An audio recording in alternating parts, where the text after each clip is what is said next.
رب اشرح لي صدري ويسر لي أمري واحلل عقدة من لساني يفقهوا قولي قال النبي صلى الله عليه وسلم الحمد لله. My dear Muslim brothers and sisters, at first take my salam. Assalamu alaikum warahmatullah. This is a beautiful evening for you. This is a beautiful evening for us. This is a beautiful evening for me.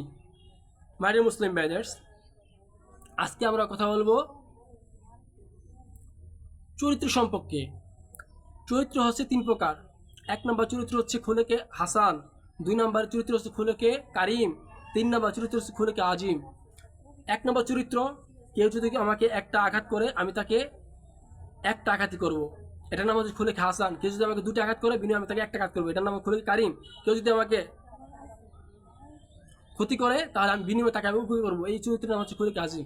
এজন্য ভাই দোস্ত ওয়ালিজ, আমরা সবসময় মানুষকে উপকার করব এবং আল্লাহ তাআলা সবচেয়ে বেশি খুশি হন যখন মানুষ বান্দাকে উপকার করে, যখন বান্দার পাশে গিয়ে দাঁড়ায় এবং বিপদে মানুষকে ধৈর্য ধারণ করে, তখন আল্লাহ তাআলা সবচেয়ে বেশি খুশি হন। এজন্য আল্লাহ তাআলাকে কাছে যদি আমরা প্রিয় পাত্র হতে চাই, নিশ্চয়ই আমাদের জিন্দেগিতে আল্লাহ তাআলার হুকুম এবং নতুন নবীর তরিকা আনা, তাহলে আমরা দুনিয়া তো সাকসেস, মৃত্যুর পরে সাকসেস, দুনিয়া তো কামিয়াব, আখিরাত তো কামিয়াব। তাই ভাই দোস্ত আমরা আমাদের জীবনকে দুনিয়াতে থাকতেই আল্লাহ হুকুম নবীর তরিকা কাটিয়ে এই দুনিয়া যে চলে যেতে পারি, এই জন্যই আল্লাহ তাআলার কাছে আমাদের দোয়া ও প্রার্থনা করা। ভাই দোস্ত আল্লাহ তাআলা আমাদের সবাইকে আমল করার তৌফিক দান করুক। Good bye and see you next day.